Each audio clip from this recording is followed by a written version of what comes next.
Yep.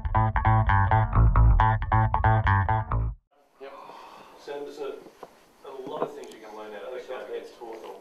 What do you reckon are the most important ones that you've got to deal with immediately? Probably looking back at the game, I think tackling's an issue we need to address straight away.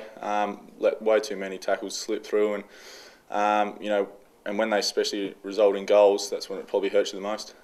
How does that happen? I mean, there's been such a big emphasis here on the physical side of the game and tackling in particular, and then to just put in a performance like that, it's pretty out of character so far this season. Yeah, definitely, and I think it's an attitude thing. We've obviously proven that we can do it over the last seven weeks or whatever it is. Since the NAB Cup, so it's something we need to address really quickly. So just going that on attitude, listening to Mark Rashiva last night, he said that players, I'm assuming he's got this right, the players had told him that they felt flat. How can that happen when it's MCG, Hawthorn? There was every sort of build-up to suggest you'd be anything but flat. Okay, yeah, I didn't get that sort of vibe from the boys that were flat or anything like that. It's just, I don't know whether it's a bit like you said, big game against a big team. And the boys. Obviously, we weren't switched on enough, so I don't think flatness was an issue at all. Is there a reason why you wouldn't be switched on for such an event? Yeah, I don't know about that. I guess that's something what we need to address. So are you in a mood to punish GWS this week? Pardon? Are you in a mood to punish GWS, the newcomers, this week? I will treat GWS like every other team, and they've shown at stages they can play some good footy, and we're coming off a 10-goal loss, and bit of probably a reality check of against a good team. So, we'll be looking to get back to what we've been doing the last 7 weeks. Sorry. At the end of it, Sam, all of us, I think, would say, well, you should beat GWS. So how are you going to measure it to make sure that you have got something out of the game? I guess the thing is, when you come off a loss like that, we need to get back to what we've been doing, and that's playing that competitive, hard tackling stuff, hard working for each other, and all those sort of little things. In a game like this, where you are expected to win, does that change your goals, like in team meetings and that sort of thing? Do you focus on things like maybe tackling or goal accuracy, something like that, instead of just getting the 4 points? Obviously, if we can do those things, the 4 points will sort of look after itself. But after a game like yesterday, we need to, like I said, we need to kick our goals and do all the little things well again. So, it was obviously very disappointing. The boys are very disappointed ourselves about yesterday. So we're looking forward to this week, and it's probably a good thing it's a 6-day break. What's the best way to deal with those goal kicking misses? Because it wasn't just Kurt, there were quite a few others. Yeah, I guess it's something we've been working on a lot for a long time. I don't know. It's sort of, if it's a continuing trend, it's probably something we need to address. But at this stage, it's only a 1 week off. So hopefully we're back on again this week. Kurtz wasn't exactly 1 week off though. He's had a few problems through the season.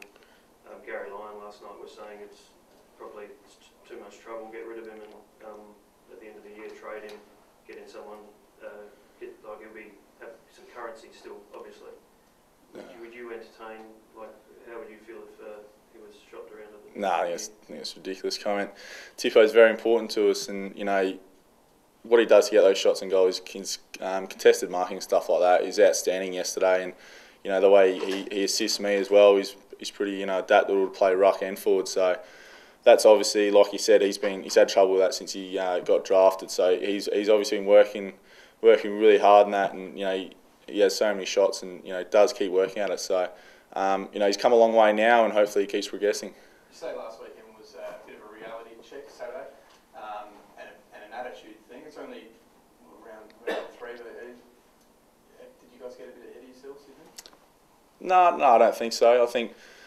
I guess Hawthorn are obviously one of the better teams, top 4 teams at the moment. I think that's more, rather than us getting ahead of ourselves, it's more about us seeing the standard where we need to get to and being able to do it, consistently throughout the year. So. Nah, we played against Jack Gunston on the weekend as a non-issue, and you play against old teammates all the time. Was there any sledging at Jack or friendly banter? No, not really. I think me personally, I had bigger problems than that, trying to stop Hawthorn. Well, look, in playing that game, how did you feel about the way Hawthorn kept the ball and you couldn't get it off? And what was the lesson from that? Yeah, I guess the thing is, we knew what their strengths were, and obviously was those little inside kicks and stuff like that, because very rarely they bailed out. They were sort of able to keep chipping the ball around the ground. I guess the stats should have showed that with the marks. They're very good at what they do, and we worked hard to stop certain things, and that's something else that sort of came up, and we weren't able to adapt to it quick enough, and they kept doing it throughout the game. So what did that say about the way in which you put the pressure on the ball carrier or the ball holder compared to what we'd come to see from you at the start of the season? What was that? What the way you would put pressure on whoever's got the ball carrier. Yeah, that's where it starts. Being able to stop those short kicks is being able to put the pressure on, and it's a sort of a flow-on effect. The forwards need to get at them, and then the midfielders and obviously defenders need to follow. And Hawthorn are an elite kicking team, and if you let them sort of do what they want to do, they're going to carve you up like they did to us yesterday. So is that the real reality check? You've made some progress, but still not enough. Yeah, it's definitely, and they've set the bar, and that's where we need to get to. And obviously, they're a top 4 team, and it's very disappointing to have a performance like we did. After that game in GWS, the second half against West Coast was obviously a lot more promising than the first. Does a little bit of fear creep in that we don't want to be the first team to lose to the Giants?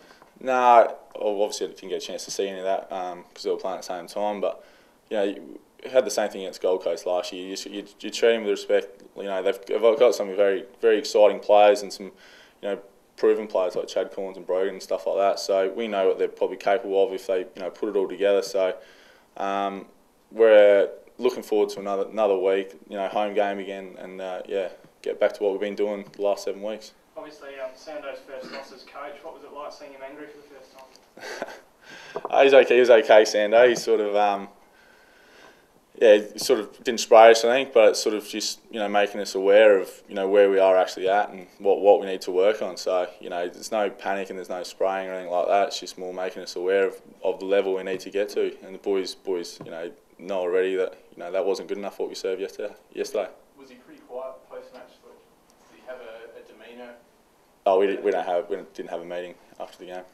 Sam, everyone's going to give Kurt advice from the outside. What's the best way to deal with him on the inside? I guess it's keep supporting him and know that if he keeps working, he's done it in the past. He's kicked well in the past, so I don't see it to be an issue yet. I think it's only what I'll be round 3, and it's not just Kurt like you said before. It's important that we're all kicking our goals, and he'll be fine. He's very professional, and it won't affect him too much.